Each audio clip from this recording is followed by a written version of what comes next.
Hello दोस्तों, आप सभी का हमारे YouTube चैनल जय श्री बोर्ड में बहुत बहुत स्वागत है। तो कैसे आप सब लोग? मैं आशा करता हूँ कि आप सब लोग अच्छे होंगे और भविष्य में भी अच्छे ही रहोगे। तो पिछले क्लास में हमने पादवर्ती एवं पादवर्ती हार्मोन से बनने वाले क्वेश्चनों की मोस्ट इंपोर्टेंट क्वेश्चनों की बात कर ली थी। लगभग 100 क्वेश्चन हो गए थे। उन्हीं में से क्वेश्चन पढ़ेंगे, कहीं से भी आ सकता है। मैंने आपको करेक्ट आंसर बता दिया, आपको कैसे भी क्वेश्चन घुमा कर दे सकता है, आंसर वही होगा। आज हम बात करेंगे प्लांट फिजियोलॉजी का चैप्टर दूसरा, कौन सा? फोटोसिंथेसिस या प्रकाश संश्लेषण। बहुत इंपॉर्टेंट चैप्टर है और बहुत मोस्ट क्वेश्चन, लगभग इसमें से 200 या 250 क्वेश्चन बनते हैं, वो हम बात करते हैं। लगातार बात करेंगे, क्रम वाइज बात करेंगे, किस हिसाब से कैसे हुआ। सबसे पहले हम इसके इतिहास से बनने वाले क्वेश्चनों की बात करते हैं। तो सबसे पहला क्वेश्चन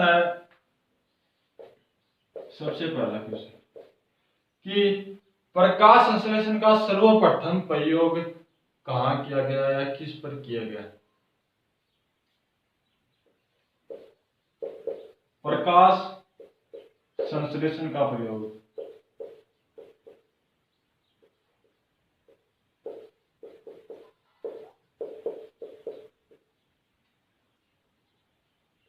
किस पर किया?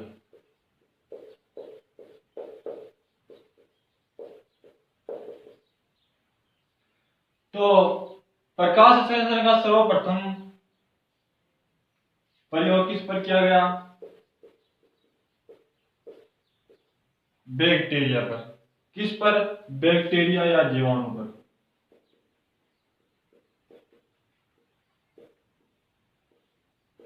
या जीवाणु पर। लेकिन वो मान्य नहीं हुआ, क्योंकि जीवाणु में जब प्रकाश संश्लेषण की क्रिया करवाई गई तो प्रकाश संश्लेषण से O2 मुक्त होती है, लेकिन जीवाणु में O2 मुक्त नहीं हुई। इसलिए इसे सत्य प्रकाश संश्लेषण का उदाहरण नहीं माना जाता है।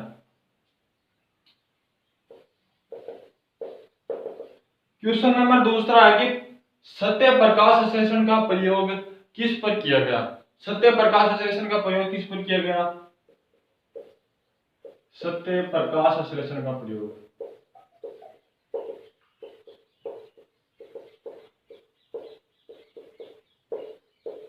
किस पर किया गया?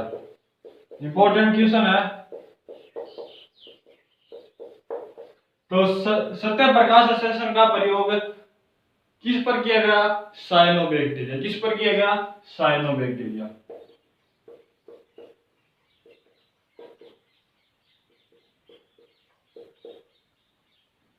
किस पर किया गया? साइनोबैक्टीरिया। इसमें सत्य प्रकाश संश्लेषण का प्रयोग क्यों माना जाता है? क्योंकि इसमें जब प्रकाश संश्लेषण की क्रिया कराई, प्रकाश संश्लेषण की क्रिया कराने पर यहाँ पर O2 मुक्त हुई। क्या हुई? O2 मुक्त हुई, इसलिए प्रकाश संश्लेषण की क्रिया पूरी हुई। अब हम बात करते हैं कि ऐसे कौन से पादप हैं जिनमें प्रकाश संश्लेषण की क्रिया नहीं होती। सभी पादपों में प्रकाश संश्लेषण की क्रिया होती है, लेकिन ऐसे कौन से पादप हैं या ऐसे कौन सा पादप का वर्ग है जिनमें प्रकाश संश्लेषण की क्रिया नहीं होती। बहुत इंपॉर्टेंट क्वेश्चन मैं बता रहा हूं, लिख लेना साथ साथ।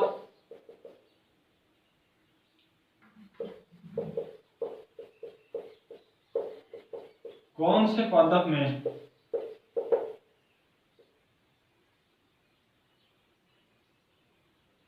प्रकाश संश्लेषण की क्रिया नहीं है?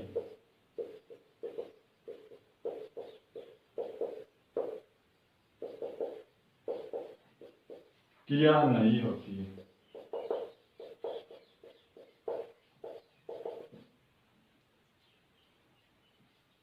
या ऐसे बोल सकते हैं कि किस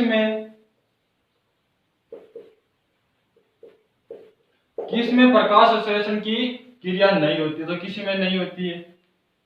कवकों में। किस में नहीं होती है? कवकों में। क्वेश्चन नंबर 4 आता है। क्वेश्चन नंबर 4, जंतुओं में कभी प्रकाश संश्लेषण की क्रिया नहीं होती, लेकिन एक ऐसा जंतु है जिसमें प्रकाश संश्लेषण की क्रिया होती है। वो कौन सा है? तो अब हम बात करते हैं कि ऐसा कौन सा जंतु है, ऐसा कौन सा जंतु है जिसमें प्रकाश संश्लेषण की क्रिया होती है, जिसमें प्रकाश संश्लेषण की क्रिया होती है। इंपॉर्टेंट क्वेश्चन है, क्रिया होती है। तो उस जंतु का नाम क्या है? यूग्लिना। हम उसे क्या कहते हैं? यूग्लिना। क्या कहते हैं? यूग्लिना। अगला क्वेश्चन आता है कि प्रकाश संश्लेषण के दौरान ग्लूकोज में O2 कहां से आती है? क्या है अगला क्वेश्चन कि प्रकाश संश्लेषण की क्रिया में, प्रकाश संश्लेषण की क्रिया में O2 कहां से आती है? सॉरी, ग्लूकोज में O2 कहां से आती है?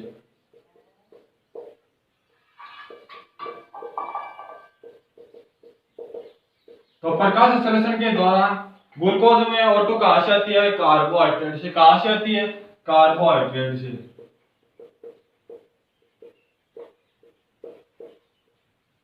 कहां से आती है? कार्बोहाइड्रेट से। ग्लूकोज का सूत्र क्या है? C6H12O6। तो इसमें ये जो ऑक्सीजन है, ये ऑक्सीजन कहां से आई? तो कार्बोहाइड्रेट से आई।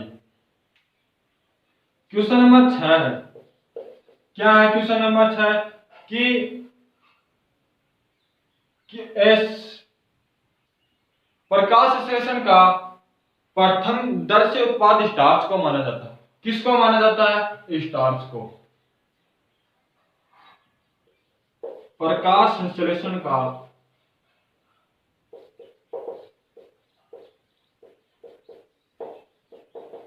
प्रथम दर से उत्पाद, प्रथम दर से उत्पाद क्या है? तो प्रथम दर से उत्पाद क्या बताया मैंने अभी? स्टार्च बताया, स्टार्च बताया। और ये बताया किसने, किस वैज्ञानिक ने बताया कि प्रकाश संश्लेषण का प्रथम दर से उत्पाद स्टार्च है? तो किस वैज्ञानिक ने बताया? वो था जूलियस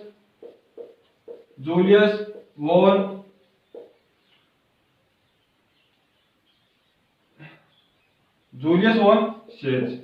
किसने बताया था? जूलियस वॉन शेच ने।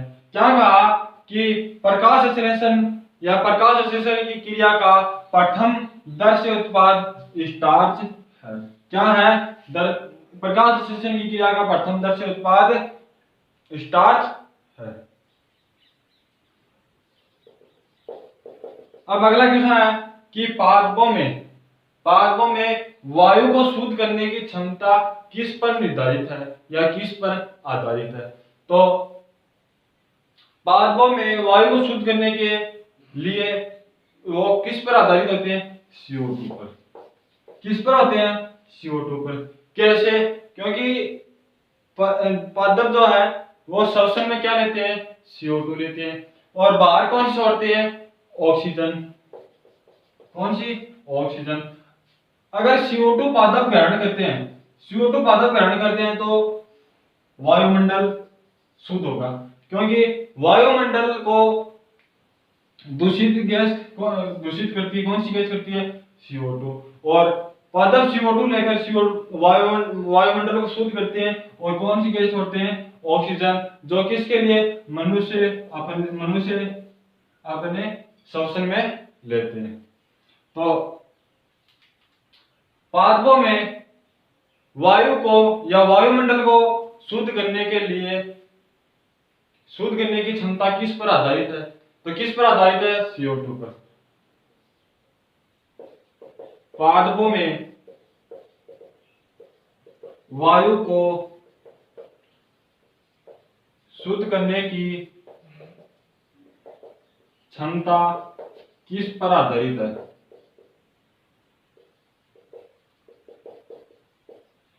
किस पर आधारित है? CO2 पर। किस पर है? CO2 पर। अब हम बात करते हैं कि यह बात बताई किसने कि पादपों में वायु को शुद्ध करने की क्षमता CO2 पर आधारित है। यह बात किस वैज्ञानिक ने बताई? तो वो वैज्ञानिक कौन सा था? लिविंग। कौन सा था? लिविंग। लिविंग नामक वैज्ञानिक ने बताया कि पादपों में वायु या वायुमंडल को शुद्ध करने की क्षमता CO2 पर आधारित होती है, क्योंकि वायुमंडल में उपस्थित जो CO2 है वो पादप अपने श्वसन में ग्रहण कर लेते हैं, और श्वसन में ग्रहण करने के बाद वो ऑक्सीजन छोड़ते हैं जो मनुष्य के लिए श्वसन में काम में आती है, और CO2 जो वायुमंडल को दूषित करती है, जो पादप अपने श्वसन में काम में लेकर O2 प्रदान करते हैं। अब एक बहुत ही इंपॉर्टेंट क्वेश्चन है कि एक बात बताओ कि पादप का ऐसा कौन सा भाग है या पादपों में कौन से अंगों पादपों के कौन से अंगों से प्रकाश संश्लेषण की क्रिया होती है? तो पादपों में कौन से प्रकाश संश्लेषण की क्रिया किससे होती है? पत्तियों से या तनों से। किससे होती है? पादपों से या तनों से। अगर ऐसे बात कर सकते हैं जीवित भागों से, परांकुर से निकले जीवित भागों से। कभी भी मूलांकुर से नहीं होती, क्योंकि वो जमीन के अंदर होते हैं तो वो उनको प्रकाश नहीं मिल पाता, और प्रकाश नहीं मिल पाने के कारण वो प्रकाश संश्लेषण की क्रिया नहीं कर पाते। और तो अब हम बात करते हैं कि ऐसे कौन से पादप हैं जो प्रकाश संश्लेषण की क्रिया अपने जड़ों के द्वारा करते हैं। कौन से पादप प्रकाश संश्लेषण की क्रिया जड़ों से करते हैं?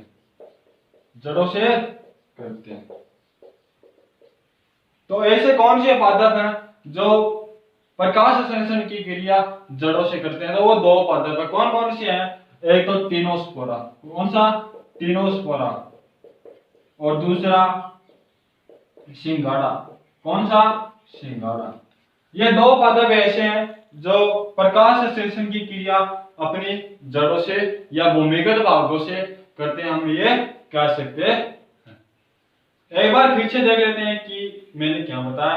8 क्वेश्चन हो गए, एक बार फिर से देख लेते हैं कि प्रकाश संश्लेषण का सर्वप्रथम प्रयोग किस पर किया गया? तो प्रकाश संश्लेषण का सर्वप्रथम उपयोग बैक्टीरिया पर किया गया। बैक्टीरिया पर करने पर वहां पर O2 मुक्त नहीं हुई, इसलिए उसे सत्य प्रकाश संश्लेषण की क्रिया का दर्जा नहीं दिया गया।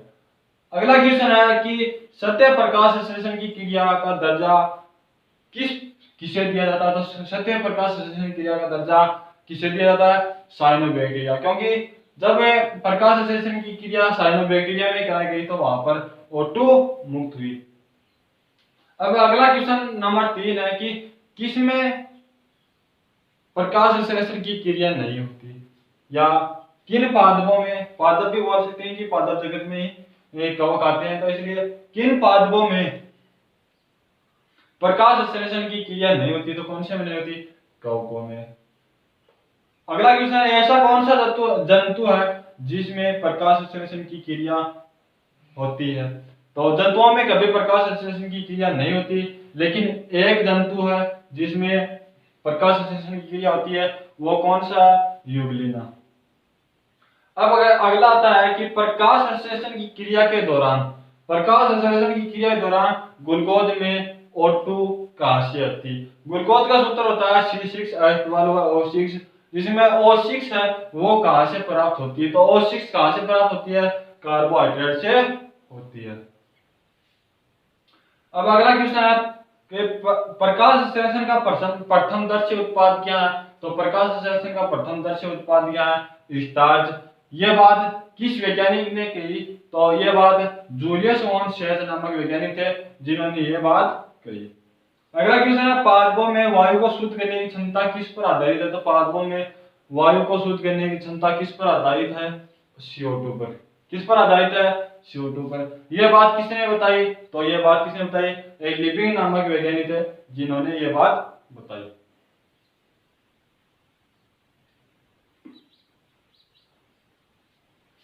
अब अगला है कौन से पादप प्रकाश संश्लेषण की क्रिया जड़ों से करते हैं? तो कौन से पादप प्रकाश संश्लेषण की क्रिया जड़ों से करते हैं? तो वो दो है। कौन कौन से? टेनोस्परा एवं सिंगाड़ा। कौन कौन से है? टेनोस्परा एवं सिंगाड़ा।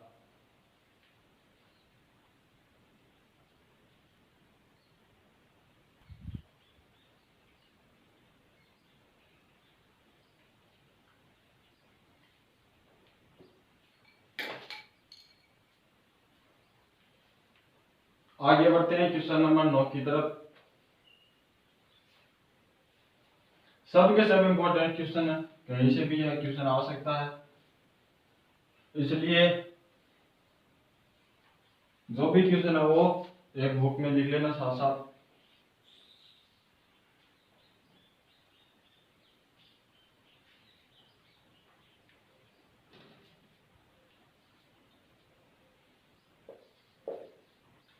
अब क्वेश्चन नंबर 9 है।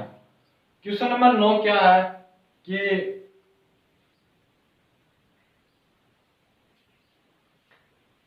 प्रकाश संश्लेषण में किस किस की आवश्यकता होती है? प्रकाश संश्लेषण की क्रिया में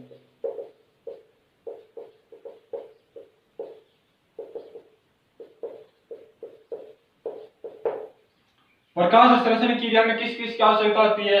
एक तो हरे वर्णक क्लोरोफिल और क्लोरोफिल में हम बात करते हैं वर्णकों की। वर्णक और हरे वर्णक और प्रकाश की आवश्यकता होती है। प्रकाश के बिना प्रकाश संश्लेषण की क्रिया नहीं होती और वर्णकों के बिना भी प्रकाश संश्लेषण की क्रिया नहीं होती।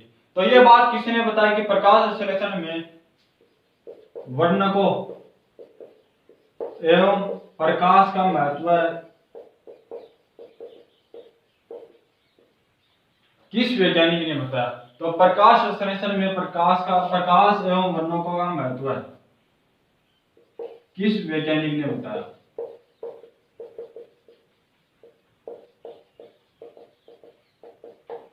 तो प्रकाश संश्लेषण की क्रिया में वर्णकों में प्रकाश का महत्व है। एक जीन या जॉन सेनेबियर नामक वैज्ञानिक थे। कौन से थे? जॉन सेनेबियर, या उसे उन्हें हम कह सकते हैं जीन सेनेबियर। तो हम क्या लेंगे? जॉन सेनेबियर। जॉन सेनेबियर कब? 1779। कब? 1779 में। अब क्वेश्चन नंबर 10 है। क्या है क्वेश्चन नंबर 10 कि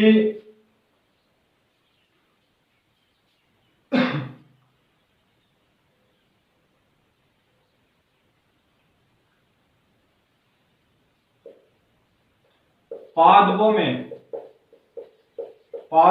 पाए जाने वाले हरा वर्णक या हरे वर्णक क्लोरोफिल के बारे में किसने बताया? तो पादपों में पाए जाने वाले क्लोरोफिल या हरे वर्णक के बारे में किसने? दो वैज्ञानिक थे। कौन कौन से थे? पेलेटियर एवं केवेंटाउ नामक और पेलेटियर और केवेंटाउ नामक वैज्ञानिक थे जिन्होंने पादपों में पाए जाने वाले हरे वर्णक क्लोरोफिल के बारे में बताया था। अब क्वेश्चन नंबर 11 आता है कि अप्रकाशिक अभिक्रिया या ब्लैकमैन अभिक्रिया में या अप्रकाशिक अभिक्रिया या ब्लैकमैन अभिक्रिया के बारे में किन्होंने बताया? अप्रकाशिक अभिक्रिया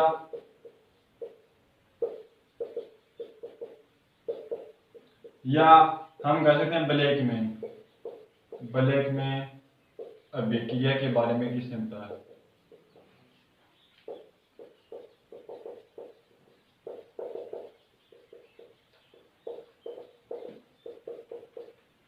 तो अप्रकाशिक अभिक्रिया ब्लैकमैन अभिक्रिया के बारे में सबसे पहले बताया ये ब्लैकमैन नामक वैज्ञानिक। कौन थे? ब्लैकमैन नामक वैज्ञानिक जिन्होंने अपने नाम पर ही ब्लैकमैन अभिक्रिया उसे नाम दिया, या दूसरा नाम अप्रकाशिक अभिक्रिया भी उसे कहते हैं। अब क्वेश्चन नंबर 12 है कि प्रकाश फास्फोलीकरण प्रकाश फॉस्फोरिलीकरण के बारे में या प्रकाश फॉस्फोरिलीकरण की खोज किसने की? प्रकाश फॉस्फोरिलीकरण की खोज किस वैज्ञानिक ने की? किसने की? तो प्रकाश फॉस्फोरिलीकरण की खोज किसने की थी? एक ऑर्नन नामक वैज्ञानिक ने की थी। ऑर्नन नामक वैज्ञानिक। अब अगला आता है कि प्रकाश संश्लेषण की क्रिया के दौरान, प्रकाश संश्लेषण की क्रिया के दौरान ऑक्सीजन कहां से मुक्त होती है? प्रकाश संश्लेषण के दौरान, प्रकाश संश्लेषण की क्रिया के दौरान O2 कहां से मुक्त होती है?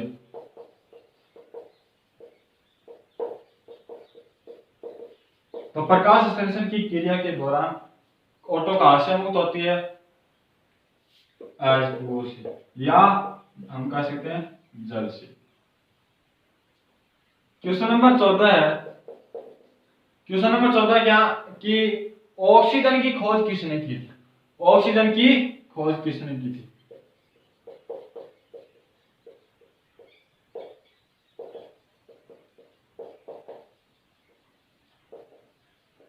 तो ऑक्सीजन की खोज एक जोसेफ प्रिस्टले नामक वैज्ञानिक ने की थी। किसने की? जोसेफ प्रिस्टले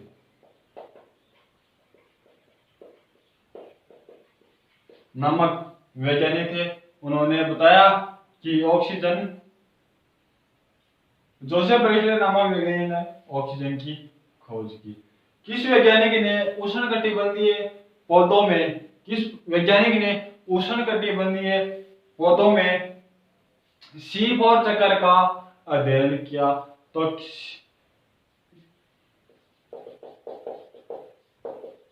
किन वैज्ञानिकों ने उष्णकटिबंधीय पादपों में C4 चक्कर का अध्ययन किया? तो किन वैज्ञानिकों ने किया था? दो वैज्ञानिक थे। कौन कौन से थे? हेज एवं स्लेक। कौन थे? हेज एवं स्लेक। कब? 1967 में। कब? 1967 में। अब अगला क्वेश्चन है कि ईटीएस का पूरा नाम क्या? इलेक्ट्रॉन ट्रांसफर सिस्टम या इलेक्ट्रॉन स्थानांतरण सिस्टम। तो इलेक्ट्रॉन स्थानांतरण सिस्टम के बारे में किसने बताया?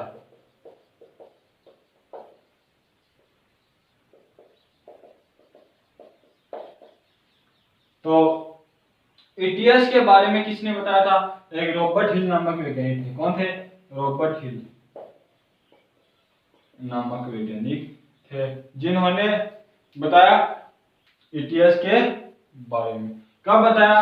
1939 में। कब बताया था? 1939 में। एक बार फिर से देख लेते हैं कि प्रकाश संश्लेषण क्रिया में वर्णकों एवं प्रकाश का महत्व किस वैज्ञानिक ने बताया?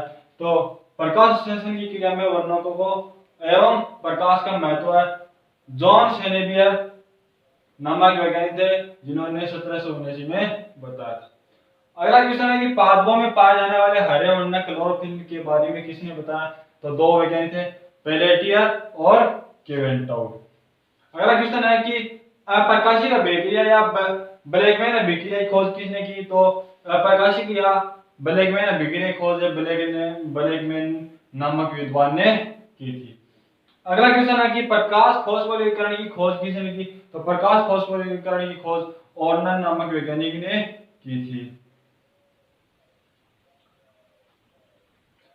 अगला क्वेश्चन है ऑक्सीजन की खोज, प्रकाश संश्लेषण क्रिया में के दौरान O2 कहां से मुक्त होती है? H2O से। यह तथ्य किसने दिया था? रूबेल ने उनके सहयोगियों ने दिया था कि प्रकाश संश्लेषण की क्रिया के दौरान O2 जहां से मुक्त होती है, कहां से मुक्त होती है? H2O से। ये तथ्य किन्होंने दिया? रूबेल ने। ऑक्सीजन की खोज किसने की?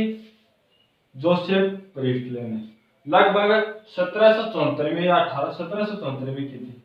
1774। अगला क्वेश्चन है, किन वैज्ञानिकों ने उष्णकटिबंधीय पादपों में C4 चक्कर का अध्ययन किया? तो किसने किया था? एच.एम. शेलर नामक वैज्ञानिक थे, जिन्होंने 1967 में उष्णकटिबंधीय पादपों में C4 चक्कर का अध्ययन किया। अगला है, ईटीएस या इलेक्ट्रॉन ट्रांसफर सिस्टम के बारे में किसने बताया था? इलेक्ट्रॉन ट्रांसफर सिस्टम के बारे में किसने बताया था? रॉबर्ट हिल नामक वैज्ञानिक ने 1939 में बताया था। क्वेश्चन नंबर 17 है कि पादपों में कार्बन का स्रोत क्या है? पादपों में कार्बन का स्रोत क्या है? तो पादपों में कार्बन का स्रोत क्या है? CO2। CO2 से ही कार्बन मिलती है। क्वेश्चन नंबर 18 है कि अपचायक शक्ति किसे कहते हैं? अपचायक शक्ति किसे कहते हैं?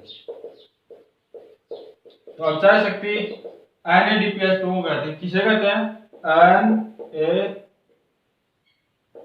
NADPH2 किसे कहते हैं? NADPH2। क्वेश्चन नंबर 19, स्वांगीकरण शक्ति किसे कहते हैं? स्वांगीकरण शक्ति किसे कहते हैं? तो स्वांगीकरण शक्ति किसे कहते हैं? ATP को कहते हैं। किसे कहते हैं? ATP को। अब 2-4 तथ्य हैं वो मैं आपको आपके सामने रखता हूं कि कुछ वैज्ञानिकों ने कहा कि पादप अपना भार वायुमंडल से प्राप्त करते हैं, और कुछ ने कहा कि पादप अपना भार मृदा से प्राप्त करते हैं। तो वायुमंडल से भी प्राप्त करते हैं और मृदा से भी प्राप्त करते हैं। कैसे करते हैं कि अगर पादप प्रकाश संश्लेषण की क्रिया नहीं करेंगे, प्रकाश कहां से आता है? वायुमंडल से आता है। कहां से आता है? वायुमंडल से। या और वायुमंडल से क्या आती है? CO2 आती है। वायुमंडल से प्रकाश आता है, CO2 आती है। और मृदा से क्या आता है? पोषक तत्व आते हैं और खनिज लवण आता है, जल भी आता है। क्या आता है? पोषक तत्व भी आता है, खनिज लवण भी आते हैं और जल भी आता है। और वायुमंडल से क्या आता है? वायुमंडल से आती है एक तो प्रकाश और दूसरी CO2। तो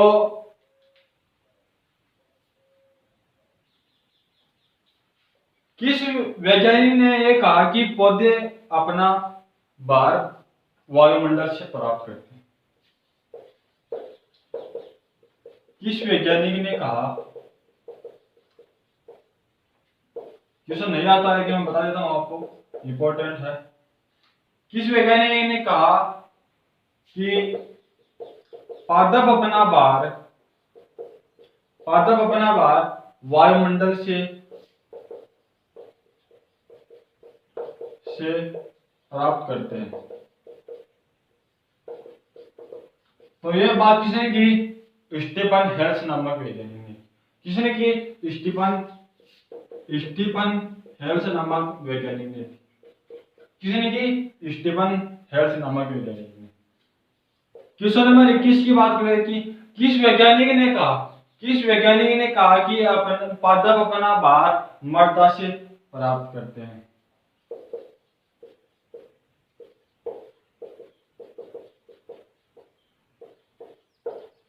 किस वैज्ञानिक ने कहा कि पादप अपना भार मृदा से प्राप्त करते हैं?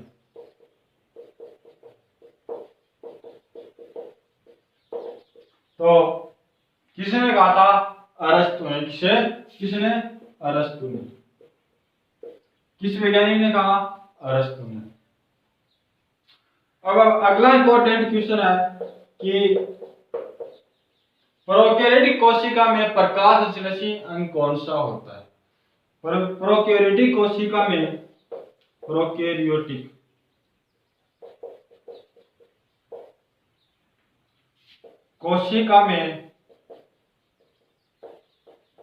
प्रकाश संश्लेषी अंग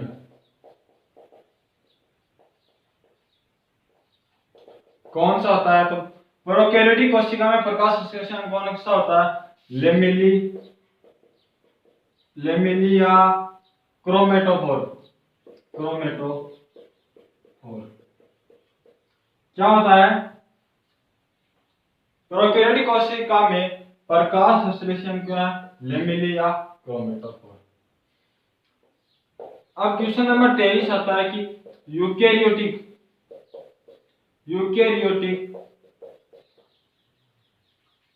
कोशिका में प्रकाश संश्लेषी अंग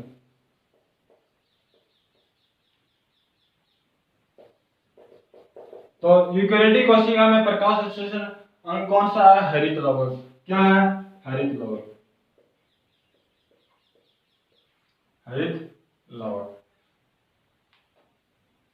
क्वेश्चन नंबर 24 क्या है कि क्लोरोफिल का संश्लेषण किससे होता है? तो नए क्लोरोफिल का संश्लेषण किससे होता है? जो पुराना या पूर्ववर्ती क्लोरोफिल होता है उससे ही क्लोरोफिल का संश्लेषण होता है। क्लोरोफिल का संश्लेषण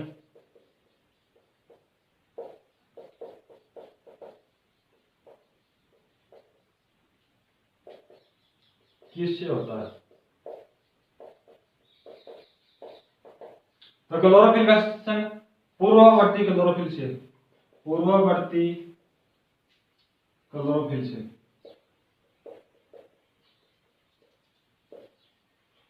किससे होता है? पूर्ववर्ती क्लोरोफिल से। अब हम बात करते हैं पादपों का मुख्य वर्णक कौन सा है? क्वेश्चन पूछा जा सकता है कि पादप का मुख्य वर्णक कौन सा है?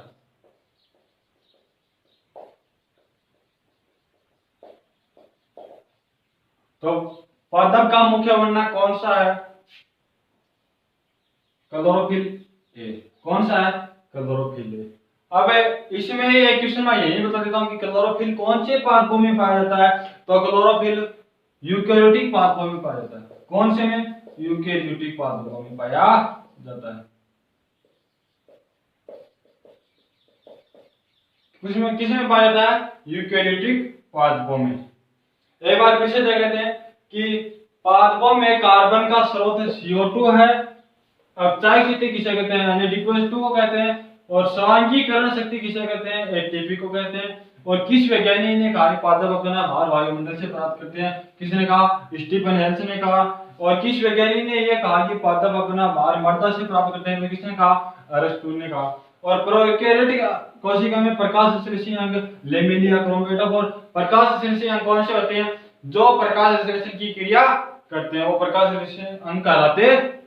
अब बात करते हैं यूकेरियोटिक कोशिका में प्रकाश संश्लेषी अंग कौन सा? तो हरित लवक। यूकेरियोटिक कोशिका में हरित प्रकाश संश्लेषी अंग का या प्रकाश संश्लेषण क्रिया किसके द्वारा होती है? हरित लवक के द्वारा होती है। अब अगला क्वेश्चन है क्लोरोफिल का संश्लेषण किससे होता है? तो क्लोरोफिल का संश्लेषण पूर्ववर्ती क्लोरोफिल से होता है। क्वेश्चन नंबर 25 पादप का मुख्य वर्णक कौन सा है? किसे माना जाता है? क्लोरोफिल ए को। कौन से पादपों में पाया जाता है? यूकेरियोटिक पादपों में पाया जाता है।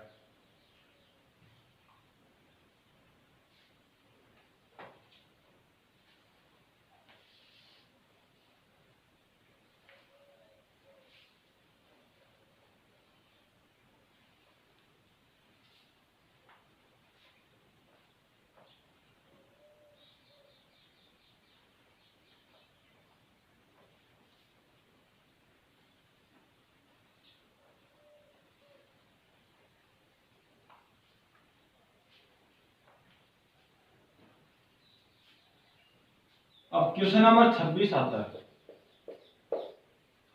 क्वेश्चन नंबर 26 क्या है कि क्लोरोफिल ए है। क्लोरोफिल ए मैंने बता दिया कि यूकेरियोटिक कोशिका में पाया जाता है। किसमें पाया जाता है? क्लोरोफिल यूकेरियोटिक कोशिका में पाया जाता है। अब बात करते हैं कि क्लोरोफिल का शीर्ष भाग किससे बना होता है? क्लोरोफिल का शीर्ष भाग किससे बना होता है?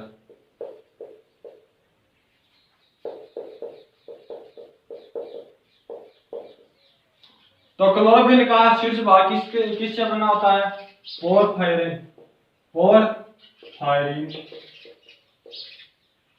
वलय के द्वारा। पोरफायरिन वलय के द्वारा। क्वेश्चन नंबर 27 है कि क्लोरोफिल का पूंछ का भाग या पूंछ भाग किससे बना होता है? क्लोरोफिल का पूंछीय भाग किससे बना होता है? तो क्लोरोफिल का पूंछीय भाग फाइटोल श्रृंखला के द्वारा। किसके द्वारा? फाइटोल श्रृंखला के द्वारा। किसके द्वारा बनाता है? फाइटोल श्रृंखला के द्वारा।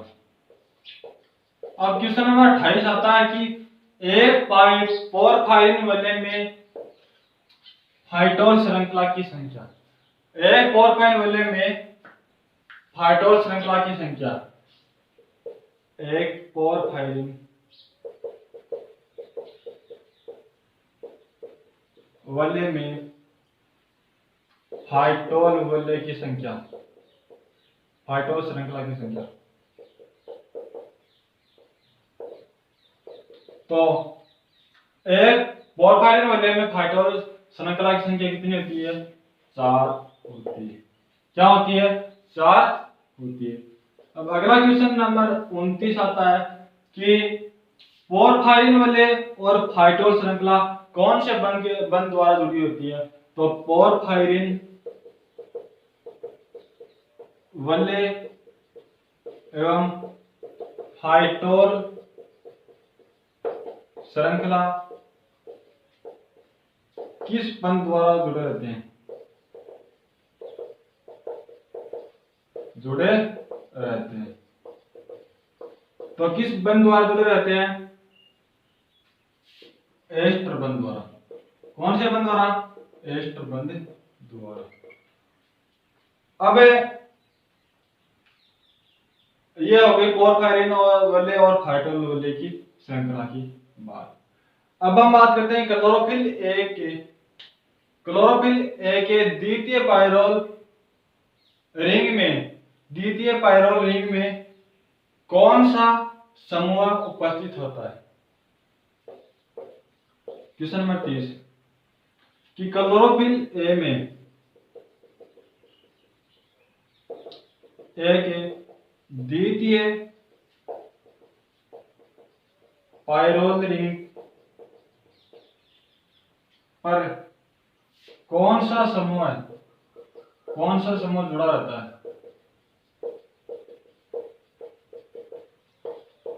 तो क्लोरोफिल ए के द्वितीय पायरोल रिंग पर कौन सा समूह? CH3 या मेथिल समूह। CH3 या मेथिल समूह से बोल सकते हैं। अब बात आती है कि द्वितीय क्लोरोफिल बी के द्वितीय पायरोल रिंग पर कौन सा समूह जुड़ा रहता है? तो क्लोरोफिल बी के द्वितीय पायरोल रिंग पर CHO या एल्डिहाइड समूह। कौन सा? CHO या एल्डिहाइड समूह।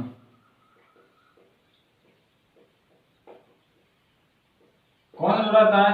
CHO या एल्डिहाइड समूह। अब अगला आता है कि क्लोरोफिल का अणु ध्रुवीय प्रकृति का क्यों होता है? क्लोरोफिल अणु ध्रुवीय प्रकृति का क्यों होता है?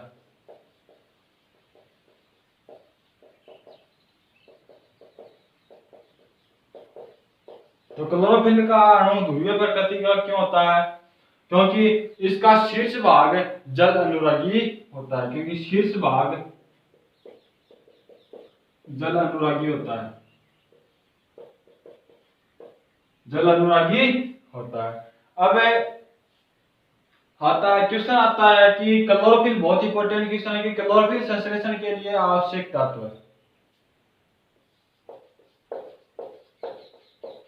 क्लोरोफिल संश्लेषण के लिए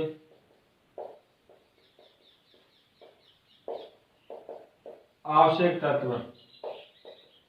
तो क्लोरोफिल संश्लेषण के लिए आवश्यक तत्व कौन सा है? एफ या आयरन। कौन सा है? एफ या आयरन तत्व है। अब आता है कि क्वेश्चन नंबर 34, क्लोरोफिल ए का सूत्र। क्लोरोफिल ए का सूत्र। तो क्लोरोफिल ए का सूत्र क्या है? C55। क्या है? C55 H72 O6 N4 Mg।